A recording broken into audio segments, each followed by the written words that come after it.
تسابق العديد من الزعماء والرؤساء والملوك لتهنئة المغرب بفوز منتخبه. ماذا قال رؤساء العالم والعرب وترامب عن تتويج المنتخب المغربي بكأس العرب بعد الفوز التاريخي على الأردن؟ تسابق العديد من الرؤساء والزعماء والملوك لتهنئة المملكة المغربية بعد تتويج منتخبها بكأس العرب إثر الفوز المثير على الأردن بنتيجة 3 أهداف مقابل هدفين. لحظة كروية تحولت إلى حدث عربي وعالمي، لأن ما فعله أسود الأطلس لم يكن مجرد فوز في نهائي، بل تتويج لمسار طويل من العمل والإيمان. وقبل أن نبدأ، إذا كنت محبا وسعيدا بتتويج المنتخب المغربي، لا تنسى دعم الفيديو وتعطير الفم بذكر الله والصلاة على رسول الله صلى الله عليه وسلم. بعد صافرة النهاية، انهالت رسائل التهاني من القادة العرب والعالميين، معتبرين أن هذا الإنجاز العربي يعكس قيمة الرياضة كجسر للتقارب والفخر المشترك. الإعلام العالمي وصف النهائي بالمثير، والعودة المغربية بالقوية، والانتصار بالمستحق. وفي قلب هذا المشهد برزت تهاني قادة من مختلف القارات، عبرت جميعها عن الإعجاب والانبهار بما قدمه المغرب في نهائي تاريخي حبس الأنفاس حتى اللحظات الأخيرة. كان من أوائل المهنئين الرئيس الأمريكي السابق دونالد ترامب، الذي علق بأسلوب احتفالي على تتويج المغرب بكأس العرب بعد الفوز على الأردن 3-2، واعتبر أن ما قدمه المنتخب المغربي لحظة عربية لافتة، مشيرا إلى أن النهائي كان واحدا من أكثر المباريات إثارة. وأشاد ترامب بالروح القتالية للمغرب وبالطريقة التي عاد بها الفريق في الأوقات الصعبة، معتبرا أن الفوز يعكس شخصية فريق لا يستسلم. كما لفت إلى أن الكرة المغربية باتت حاضرة بقوة على الساحة الدولية، وأن هذا التتويج يعزز مكانة المغرب رياضياً. وأضاف أن الرياضة قادرة على جمع الشعوب، وأن فرحة المغاربة امتد صداها إلى خارج المنطقة، مهنئاً الشعب المغربي والعالم العربي بهذا الإنجاز. وختم بالقول: إن الانتصارات الكبيرة تصنع بالإيمان والعمل، وهو ما رآه بوضوح في نهائي كأس العرب. بعث الرئيس الفرنسي إيمانويل ماكرون برسالة تهنئة عبر فيها عن سعادته بتتويج المغرب بكأس العرب، مشيدا بالمسار البطولي الذي انتهى بفوز مثير على الأردن. وأكد أن النهائي أظهر نضجا تكتيكيا وشخصية فريق كبير. وأشار ماكرون إلى أن ما يقدمه المغرب اليوم هو امتداد لعمل طويل، وأن الثقة بالنفس والانسجام الجماعي كان مفتاح التتويج. وأضاف أن الفوز في مباراة نهائية مثيرة وبنتيجة متقاربة يعكس قدرة الفريق على إدارة الضغط حتى آخر ثانية. واعتبر الرئيس الفرنسي أن هذا الإنجاز يشرف الكرة العربية، ويؤكد أن الاستثمار في التكوين والبنية الرياضية يؤتي ثماره. وختم بتهنئة جلالة الملك محمد السادس والشعب المغربي، متمنيا للمغرب استمرار النجاحات. تقدم الرئيس المصري عبد الفتاح السيسي بالتهنئة للمغرب بعد تتويجه بكأس العرب، معتبرا أن الفوز على الأردن في نهائي مثير يمثل مصدر فخر للعرب والأفارقة. وأكد السيسي أن المنتخب المغربي قدم نموذجا في الانضباط والروح القتالية، وأن حسم النهائي بنتيجة 3-2 يثبت قدرة الفريق على التعامل مع أصعب السيناريوهات. وأضاف أن هذا الإنجاز يبعث برسالة أمل للشباب العربي بأن العمل الجاد يقود إلى المجد.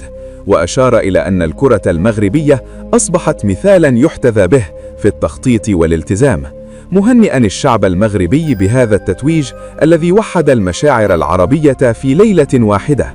هنأ حضرة صاحب السمو الشيخ تميم بن حمد آل ثاني المنتخب المغربي على تتويجه بكأس العرب، واصفا النهائي بالمثير والاستثنائي. وأشاد بالأداء الراقي للمغرب والأردن معا، معتبرا أن المباراة قدمت صورة مشرفة للكرة العربية. ومن جانبه بعث جلالة الملك عبد الله الثاني ملك الأردن ببرقية تهنئة عبر فيها عن احترامه للبطل المغربي، مؤكدا أن النهائي كان قويا، وأن الروح الرياضية كانت حاضرة. وأشاد بما قدمه المنتخبان، متمنيا للمغرب دوام التوفيق. هذا التلاقي في التهاني عكس روح الأخوة والاحترام بين الشعوب.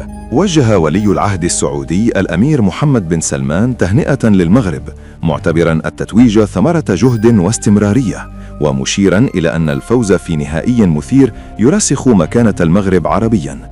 كما هنأ الشيخ محمد بن راشد آل مكتوم الشعب المغربي، معتبرا أن هذا الإنجاز يعكس طموح الشباب العربي، وأن فرحة التتويج تمتد لكل العرب. وأشاد بروح الفريق والتنظيم، معتبرا أن الكأس جاءت في المكان الصحيح. أشاد الرئيس التركي رجب طيب أردوغان بتتويج المغرب، معتبرا أن الفوز على الأردن في نهائي قوي يثبت أن الحلم العربي ممكن، واعتبر أن الانتصار يحمل بعدا معنويا يتجاوز الرياضة. ومن إيطاليا عبرت رئيسة الوزراء جورجيا ميلوني عن إعجابها بما قدمه المغرب، معتبرة أن هذا التتويج يؤكد استمرار التألق بعد إنجازات سابقة، وأن فرحة الشارع المغربي دليل على عمق العلاقة بين الشعب والكرة. وجه رئيس جمهورية البرازيل لولا دا سيلفا رسالة تهنئة إلى المنتخب المغربي بعد تتويجه ببطولة كأس العرب عقب الفوز التاريخي على الأردن بنتيجة 3 أهداف مقابل هدفين.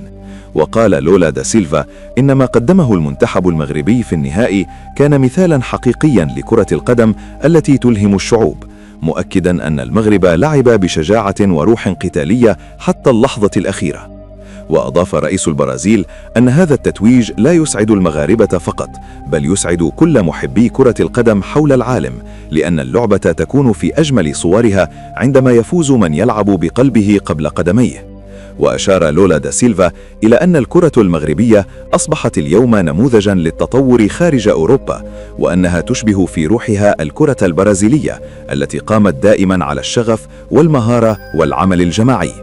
وختم رئيس البرازيل تهنئته قائلا: أهنئ الشعب المغربي ولاعبيه وكل من ساهم في هذا الإنجاز. كرة القدم توحدنا، والمغرب اليوم جعل العالم يبتسم. وجه رئيس جمهورية فنزويلا نيكولاس مادورو رسالة تهنئة رسمية إلى المملكة المغربية بعد تتويج منتخبها ببطولة كأس العرب إثر الفوز المثير في النهائي على منتخب الأردن بنتيجة 3 أهداف مقابل هدفين. وقال مادورو إن ما حققه المنتخب المغربي يعد لحظة فخر رياضي وإنساني، مشيرا إلى أن كرة القدم تثبت مرة أخرى قدرتها على توحيد الشعوب وبث الأمل والفرح في قلوب الجماهير. وأضاف رئيس فنزويلا أن المنتخب المغربي قدم كرة قدم شجاعة ومنظمة، وأظهر شخصية الأبطال في أصعب اللحظات، مؤكدا أن الفوز في نهائي حاسم لا يأتي إلا لمن يمتلك الإيمان والعمل الجماعي. وأشاد رئيس فنزويلا بروح اللاعبين المغاربة وبالدعم الجماهيري الكبير الذي رافق الفريق طوال البطولة، معتبرا أن هذا التتويج يعكس عمق العلاقة بين الشعب المغربي ورياضته. وختم رئيس فنزويلا تهنئته قائلا: أهنئ الشعب المغربي ولاعبيه وكل من ساهم في هذا الإنجاز التاريخي. إن انتصار المغرب هو انتصار لقيم الشجاعة والإصرار التي توحد شعوب العالم. اللهم لك الحمد على فرحة المغرب، اللهم بارك في هذا الشعب العظيم وبارك في لاعبيه وكل من تعب واجتهد. اللهم اجعل هذا التتويج فرحة دائمة، واكتب للمغرب مزيدا من النجاحات، واحفظه من كل سوء. اللهم وحد قلوب المغاربة وارفع رايتهم عاليا، واجعل أفراحهم متواصلة في كل المحافل. اللهم من فرح قلوبهم اليوم ففرحه، ومن تعب من أجل هذا الوطن فاجزه خير الجزاء. ولا تنسوا دعم الفيديو، اعملوا لايك، اشتركوا في القناة، واكتبوا في التعليقات بكل فخر: ديما مغرب.